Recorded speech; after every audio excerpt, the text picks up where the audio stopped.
It's man versus nature. Who's gonna win? Probably nature.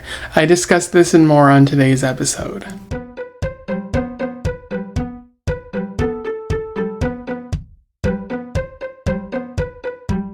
Welcome back to Around the Weird, a booktube channel where I talk about all the unusual and out of the ordinary literature that I have found in my travels.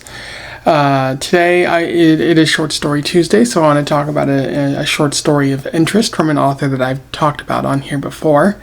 Today's short story is all about building fires. I am referring to Build a Fire by Jack London, which was published in 1902 and 1908. I've talked about Jack London on this channel before, so I don't need to go into that great a detail, but for those who don't know, he was an American writer who lived in the late 1800s and early 1900s. He was a bit of a travel person, frequently writing nonfiction stories about that, traveling all over the world. And he also wrote quite a bit about survival, about Alaska, things like that, like Call of the Wild, or To Build a Fire, as you see here. I should note that this story was it was published twice. So the first version in 1902 is not the version I'm talking about. It has a named character, whereas in this one the character is not named, and the character also survives in the end. But London apparently felt the need to revise the story, which I think was probably a better idea. And this version, the 1908 version, is one that everyone talks about and anthologizes because it is pretty high quality. So without further ado, let's talk about To Build a Fire. I will do a summary, a little bit of analysis, and we will move on from there. So To Build a Fire focuses on an unnamed newcomer, a man who is new to the Yukon territory, most likely trying to make some money during the gold rush times. And at the beginning of the story, he's trying to make it to a friend's camp. He was told, you don't travel during the cold times, especially when it's 80 below zero, which is what it is. But he says, I'm a man, I can do that. Those people are very soft and whatnot. You really see the inhospitable environment that he's in. There's low sun, you can't really see it. Sub-zero temperatures, wind, drowning is a possibility when you're traveling over the ice.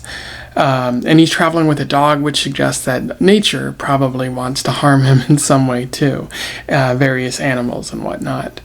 And he, at one point, he's numb and he's hungry, so he decides to stop and builds a fire, eats his lunch, and then he continues on to his friend's camp. Again, he quickly feels like he's going numb, and as he's walking, he falls through the snow and lands into a pond, a little body of water, and only his legs get wet, but that's enough to create a danger for him, so he tries to build another fire. But unfortunately, for one reason or another, because snow fell on his fire, or he couldn't get it all bunched together, or even because his fingers were numb and he couldn't use the matches, he's not able to get a fire going, and he's very frustrated. He decides that he's just going to run to camp and hope that he makes it there to keep the blood flowing. Unfortunately, the camp is too far away, and the man falls down and realizes he can't really get going again. He's too tired. He begins to feel a warmth, and he knows that death is upon him. So the man sort of welcomes it, falls asleep, and dies. And as the story comes to a close, the dog is watching him, waiting for him to build a fire, barking at him to do so, but eventually the dog realizes that the man is dead and runs away. In terms of analysis, there's a fair bit to talk about with To Build a Fire. A really well done story. It's very simple, but there's a lot of things, a lot of ideas that London tries to get across. The main idea that London is touching upon here is man versus nature. that classic, theme that people wrote about in the 1800s and they still write about today. But London is essentially writing a story about a man trying to overcome the elements. He feels that he, is not hindered by the Alaska environment, and that he can overcome it, as man has overcome many things in his time. But this man knows nothing about Alaska. He doesn't know what 80 degrees below zero means. He doesn't really know anything. He just knows that's happening.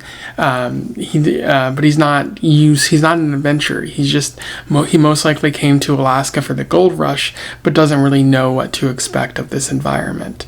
You end up with the hostile Alaska cold, the low sun, nothing to really warm you, warnings from other people that he continuously ignores.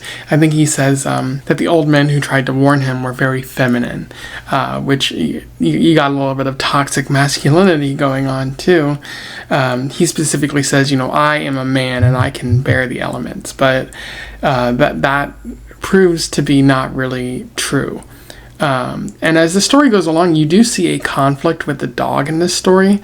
Like, the man treats the dog with disrespect, even though the dog is trying to warn him about needing to build a fire and the other dangers of the frost growing on his body. The man, at one point he even says the narrator notes that he despises the dog. The dog is not, it's his ally to protect him from the environment, but at the same time he feels like the dog's lack of succumbing to the cold just infuriates him, makes him mad. So it's an element of control that the man can't control. He wants to be able to control the dog. He wants to be able to kill the dog at one point, which he's not able to because his hands are numb, but it's out of his control, and he's just frustrated as a result. He feels inept. He feels powerless. He doesn't feel like a man anymore. Or what's that specific word I guess I can't remember that word. But ultimately, in the fight again of man versus nature, man loses. That was present in Moby Dick, so this isn't necessarily something new that is being said. But you could ask, because in Moby Dick, this man tries to defy God and ends up dying, suggesting that God is ultimately more powerful. But here, I don't think London is saying the same thing, because God isn't present in Alaska. It's the hostile environment. It's the cold. It's the elements that kill you rather than God or anything else. Although I don't know what London's exact religious beliefs were, but I like to believe that he's specifically saying it's the environment that's doing this rather than God or some higher power. Specifically, the word that I was looking for was impotent. The man feels impotent, and that violates his sensibilities. But another thing that London is talking about is urgency, especially as the story goes on. I think London does a great job of highlighting the growing concern that the man has for his situation. At the beginning, we see that he's very calm. He believes that the weather is going to be no factor for him, and he's certain that he's going to build a fire. After all, he does build a fire while eating his lunch, so it's something he's done before. But as things continue to go wrong for him, his behavior becomes more erratic. Specifically, he falls into the pond. He tries to light some matches, but his fingers are growing numb, and he's becoming a little bit careless in his efforts to build that fire. And ultimately, he just starts running for the camp that he needs to get to, not considering how he's expending his energy, not considering how it might be safer to build a hole or find a safer way to start a fire or something like that. He does consider killing the dog, but his hands, his arms are numb, so he can't really do anything to the dog. So it's his last sort of effort, and it doesn't work for him.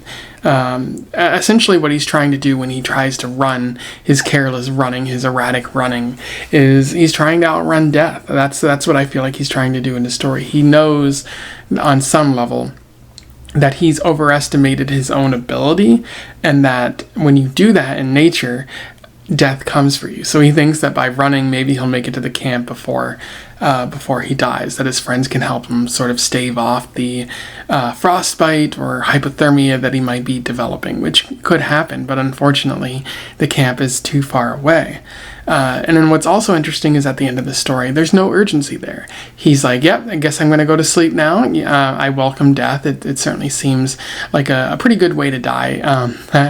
Which I think that's Jack London saying, don't worry about freezing to death. It's probably one of the more comfortable ways to go, and like getting eaten by a bear or setting yourself on fire, which is probably a painful thing. So like, again, I think that goes back to man versus nature, where like